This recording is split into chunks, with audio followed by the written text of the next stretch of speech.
Hello and welcome. एक बार फिर से आप सभी का स्वागत है आपके अपने यूट्यूब चैनल इंग्लिश कोला में। आज जो हमारा टॉपिक होने वाला है वो है रिपोर्ट। और इस वर्ड से आप जो है वो वेल नोन है, अच्छे से जानते भी हैं। और जो राइटिंग में रिपोर्ट होती है, मीडिया में जो रिपोर्टिंग होती है, मीडिया कवरेज जो होता है वो ओरल होता है। यहाँ पे हम राइटिंग अब दो चीजों में होती है। एक तो मैगजीन्स में या फिर न्यूज़पेपर में। तो इन दोनों में जो रिपोर्ट्स होती हैं उनको किस प्रकार से लिखा जाता है, या हमारे को एग्जाम में यदि एक रिपोर्ट लिखने के लिए दी जाएगी तो किस प्रकार से उस रिपोर्ट को अपन कंडक्ट करेंगे या लिखेंगे, उसके बारे में आज हम इस वीडियो में जानने वाले हैं। तो इससे पहले कि हम अपना वीडियो शुरू करें, subscribe the channel and share also.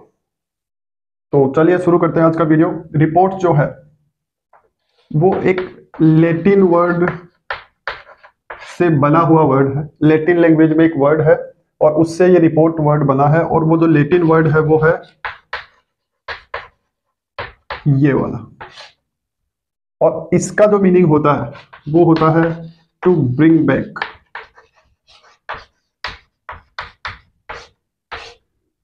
वापस लाना। रिपोर्ट्रे का अर्थ होता है वापस लाना। तो रिपोर्ट का इनडायरेक्टली मीनिंग हो जाता है वापस लेके आना। अब किसको वापस लाना है, तो रिपोर्ट का जो स्ट्रक्चर होता है उसके अंदर उसका जो स्ट्रक्चर है वो इसलिए तैयार किया जाता है, प्रिपेयर किया जाता है कि कोई भी जो घटना है या कोई भी इवेंट जो है वो पहले हैपन हो गया है, घटित हो गया है, लेकिन उसके घटित होने के समय किस प्रकार की सिचुएशन थी उसको एक बार फिर से क्रिएट करना, एक बार फिर से रीडर्स के सामने रखना और लगभग वैसा का वैसा ही रखना, वो क्या कहलाता है, रिपोर्ट कहलाता है। तो ये एक लेटिन लैंग्वेज या लेटिन भाषा का शब्द है, रिपोर्ट्रे से बना है और जिसका मीनिंग जो है वो क्या होता है, टू ब्रिंग बैक। अब रिपोर्ट जो है वो फैक्ट्स पर बेस्ड होती है। जो रेस्पॉन्सिबल या अकाउंटेबल पर्सनल होते हैं, पर्सन्स होते हैं, उनके डिस्क्रिप्शन पे बेस्ड होती है, स्टेटिक्स पे बेस्ड होती है। तो वो एक रियल डिस्क्रिप्शन होता है। किस प्रकार का डिस्क्रिप्शन होता है, रियल होता है, बिल्कुल फैक्चुअल होता है, स्टेटिकल होता है। उसमें कोई भी मतलब एक्स्ट्रा या अननेसेसरी डिस्क्रिप्शन को नहीं ऐड किया जाता है। जो हुआ है वो ही बताया जाता है। तो ये एक रियल या जेन्युइन डिस्क्रिप्शन होता है रिपोर्ट, जो किसी भी रिपोर्टर के द्वारा बनाई जाती है या सेंड की जाती है। अब जो मैगजीन या न्यूज़पेपर में जो रिपोर्ट्स होती है वो बहुत ही शॉर्ट होती है, संक्षिप्त होती है, छोटी होती है। और जो मिनिस्ट्रियल या कमेटी रिपोर्ट जो होती है या कमीशन की रिपोर्ट होती है वो थोड़ी बिग होती है, लार्ज होती है। तो ये दोनों के बीच का डिफरेंस है। हमें जो है वो इन दोनों में छपने वाली या इन दोनों के लिए रिपोर्ट जो है वो प्रिपेयर करनी है, जो कि बहुत ही शॉर्ट होने वाली है, संक्षिप्त होने वाली। तो चलिए, ये तो इसका इस वर्ड का वर्ड मीनिंग हो गया। लेटिन भाषा का शब्द रिपोर्ट्रे से ये रिपोर्ट बना है, जिसका मीनिंग होता है टू ब्रिंग बैक। क्या होता है, टू ब्रिंग बैक, और इसका अर्थ होता है वापस लाना। मतलब वही सिचुएशन एक बार फिर से क्रिएट कर देना। ठीक है, लेट्स मूव फॉरवर्ड। तो न्यूज़पेपर या मैगजीन जो है उसमें इस दो प्रकार के रिपोर्ट्स होते हैं। एक एक्सीडेंट पे लिखे जाते हैं, एक इवेंट्स पे या घटनाओं पे लिखे जाते हैं और दुर्घटनाओं पे लिखे जाते हैं, मैगजीन और न्यूज़पेपर में। तो सबसे पहले जो एक्सीडेंट वाले रिपोर्ट्स हैं उनके अंदर जो निश्चित रूप से इंक्लूड किए जाने वाले पॉइंट्स हैं वो कौन कौन से हैं, जो हमें उस रिपोर्ट में लिखने ही लिखने हैं, जो एक्सीडेंट के ऊपर बेस्ड रिपोर्ट होती है उसके अंदर। तो सबसे पहले है व्हाट हैपेंड, क्या घटित हुआ है। एक्सीडेंट वाली प्रोसेस में क्या घटित हुआ है वो हमें सबसे पहले डिस्क्राइब करना है। फिर वो जो एक्सीडेंट हुआ है वो कहाँ घटित हुआ है, वेयर हैपेंड। उसके बाद एक्सीडेंट कब घटित हुआ था, व्हेन हैपेंड। और उसके बाद जो हमें डिस्क्राइब करना है या जो डिस्क्रिप्शन देना है वो हाउ हैपेंड, जो दुर्घटना हुई है वो कैसे घटित हुई। उसके बाद जब हम इन चारों टॉपिक्स को वहां पे डिस्क्राइब कर देंगे तो ये चार हमें वो बताएंगे कि एक्सीडेंट जो है वो क्या एक्सीडेंट हुआ है या क्या घटित हुआ है, कहाँ हुआ है, कब हुआ है और कैसे हुआ है। उसके बाद में जो चीज हमें लिखनी है वो है लॉस ऑफ लाइफ और lives and property if an. यदि कोई संपत्ति या जीवन या जिंदगियों का नुकसान हुआ है तो उसके बारे में हमें वहां पे बताना है कि कितने लोग जो है वो उस दुर्घटना में या तो घायल हुए हैं, वुंडेड हुए हैं, या फिर उनकी मृत्यु हो गई है, या फिर कितनी प्रॉपर्टी या संपत्ति का नुकसान हुआ है। यदि कोई हुआ है तो डिस्क्राइब कर देंगे, यदि ऐसा कुछ भी नहीं हुआ है तो फिर हमें वहां पे लिखने की भी आवश्यकता नहीं।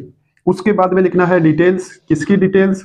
रेस्क्यू एंड रिलीफ प्रोसेस या ऑपरेशन, जो राहत और बचाव कार्य चल रहा है वहां पे दुर्घटना स्थल पे, एक्सीडेंटल पॉइंट पे, वो किस प्रकार से कंटिन्यू किया जा रहा है, किस प्रकार से ऑपरेट किया जा रहा है, उसके बारे में हमें वहां पे बताना। उसके बाद में स्टेटमेंट्स लिखने हैं। किसके स्टेटमेंट या कथन लिखने हैं? जो वहां पे अकाउंटेबल या रिस्पॉन्सिबल पर्सन्स हैं, जैसे पुलिस ऑफिसर्स हैं या फिर एडमिनिस्ट्रेशन का कोई ऑफिसर वहां पे है, तो उसका स्टेटमेंट वहां पे लिखना है कि उसने उस एक्सीडेंट के बारे में क्या बोला है या क्या कहा है, तो वो हमें लिखना है। और in the end any type of warning, reminder, appeal और रिकमेंडेशन, वो हमें वहां पे लिखते हुए अपने उस रिपोर्ट को कंक्लूड करना है, एंड करना है।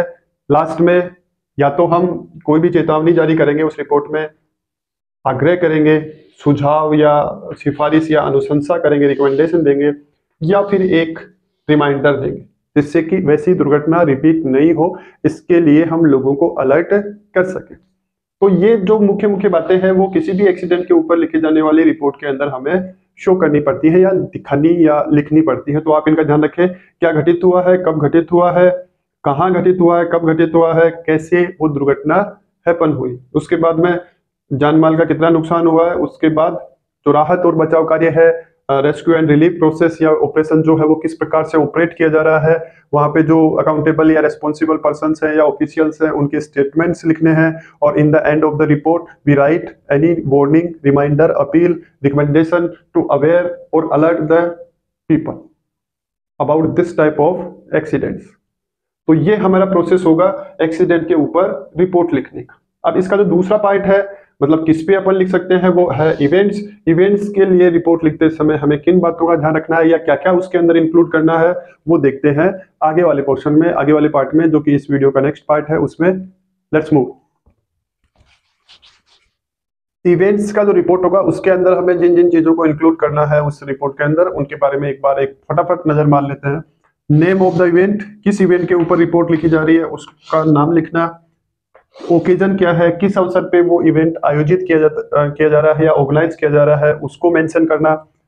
डे क्या होगा, डेट क्या होगी, टाइम क्या रहेगा, और वेन्यू मतलब जगह क्या रहेगी उस इवेंट की, किस जगह पे उसको ऑर्गेनाइज किया जाएगा, कितने बजे से स्टार्ट होगा, कितनी दिनांक या कौन सी दिनांक को स्टार्ट होगा, और डे कौन सा होगा। ये भी उसमें मस्टली इंक्लूड करना है हमें, क्योंकि इसके बिना तो फिर उस इवेंट में कोई पहुंच भी नहीं पाएगा, क्योंकि डेट टाइम एंड वेन्यू ये कंपलसरी है उसमें मेंशन करना।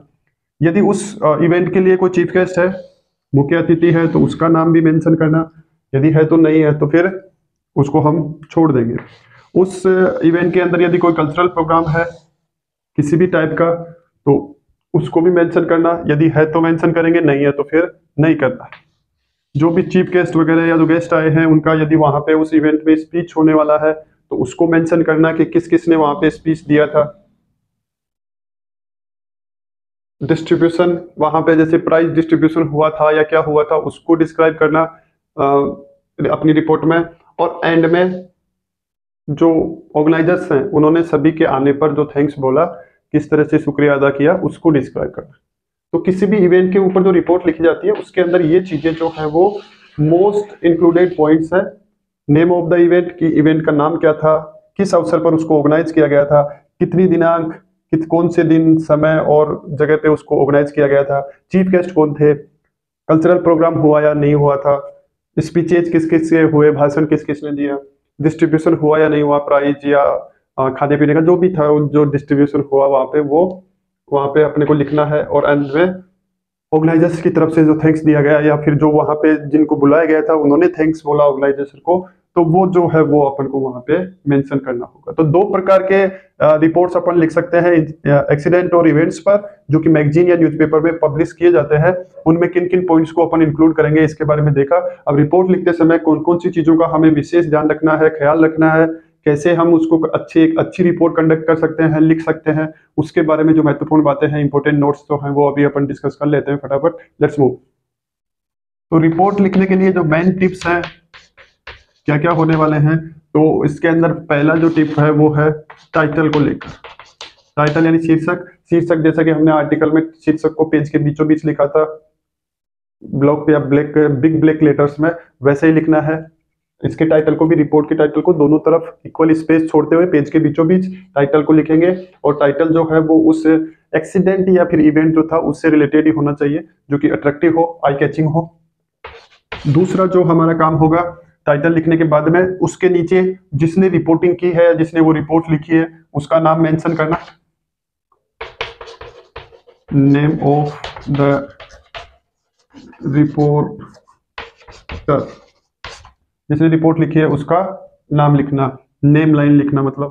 थर्ड जो है, लेफ्ट हैंड साइड से हम रिपोर्ट स्टार्ट करेंगे, उसमें पहले प्लेस लिखेंगे, फिर कोमा लगाकर डेट लिखेंगे।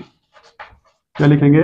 डेट लिखेंगे, और फिर डैश लगाकर अपना जो रिपोर्ट का डिस्क्रिप्शन है वो स्टार्ट कर देंगे। कैसे कैसे लिखेंगे वो अभी हमने देख लिया है, दोनों एक्सीडेंट के लिए भी और इवेंट्स के लिए भी किन किन चीजों को हमें इंक्लूड करना है, बिल्कुल वैसे ही लिखते जाएंगे और एक अच्छी और इफेक्टिव जो रिपोर्टिंग है वो अपन कर पाएंगे। लेकिन उसके लिए हमें ये ध्यान रखना है कि हमारा जो वो रिपोर्ट होगा वो शॉर्ट होना चाहिए।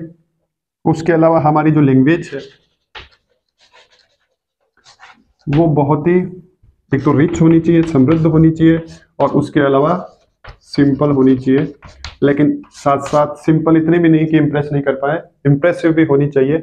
उसके अंदर हमें यदि फैक्ट्स देने हैं तो वो दे सकते हैं, डाटाज देने हैं तो वो भी हम दे सकते हैं, या फिर कोई स्पीच या स्टेटमेंट देना है किसी ऑफिशियल्स का तो अपन वो भी उसके अंदर एंड कर सकते हैं। एंड में हम कंक्लूजन लिखेंगे जिसमें वार्निंग, रिमाइंडर, रिकमेंडेशन, ये सब कुछ उसके अंदर अपन इंक्लूड करेंगे। और सबसे महत्वपूर्ण बात, वर्ड लिमिट का ध्यान रखेंगे। शब्द सीमा क्या होगी उस रिपोर्ट की, उसका हम अच्छे से केयरफुली वॉच करके उतने ही वर्ड्स में अपनी रिपोर्ट को समाप्त या खत्म करने की या कंप्लीट करने की कोशिश करेंगे। तो ये बस कुछ इंपॉर्टेंट बातें हैं जिनको हमें ध्यान में रखना है रिपोर्ट लिखते समय। बाकी जो एक्सीडेंट और इवेंट के लिए हमने बिल्कुल सीरियल वाइज जो चीज पहले लिखी जानी है वो हमने पहले लिखी है, जो बाद में लिखी जानी है वो बाद में लिखी है। तो बस वैसा ही हमें वो रिपोर्ट का जो स्ट्रक्चर है वो बहुत ही अच्छा, डिसेंट और इंप्रेसिव तरीके से उसका स्ट्रक्चर तैयार करना है। यदि एक से ज्यादा पैराग्राफ लिख रहे हैं उस रिपोर्ट के अंदर, तो एक पैराग्राफ एक ही टॉपिक से रिलेटेड होना चाहिए। फिर सेकंड पैराग्राफ, जैसे पहले पैराग्राफ में हमने देखा कि किसी एक्सीडेंट में क्या हुआ, कब हुआ, कैसे हुआ, ये सारी चीजें लिख देंगे। फिर नेक्स्ट में सेकंड पैराग्राफ जब हमने उसमें इंक्लूड किया है तो कितने लोग घायल हुए हैं, वुंडेड हुए हैं, कितने डेड हो गए हैं, प्रॉपर्टी का कितना लॉस हुआ है, ये सब उसके अंदर लिख देंगे। फिर अगला पैराग्राफ जब ऐड कर रहे हैं तो उसमें रेस्क्यू एंड रिलीफ ऑपरेशन किस प्रकार से ऑपरेट किया जा रहा है उसके बारे में लिख देंगे। और एंड में जो हमारा कंक्लूजन होगा जिसमें अपन रिमाइंडर्स वगैरह लिखेंगे, रिकमेंडेशन लिखेंगे या फिर वार्निंग लिखेंगे, वो एंड वाले पैराग्राफ में लिख देंगे। तो एक एक पैराग्राफ में एक एक टॉपिक को इंक्लूड करेंगे। तो ये हमारी प्रोसेस होने वाली है टू कंडक्ट ए इफेक्टिव और इंप्रेसिव रिपोर्ट। आई होप सारी बातें आपको अच्छे से समझ में आ गई होंगी। मिलते हैं नेक्स्ट वीडियो में एक नए टॉपिक के साथ में। Till then, good night, good bye.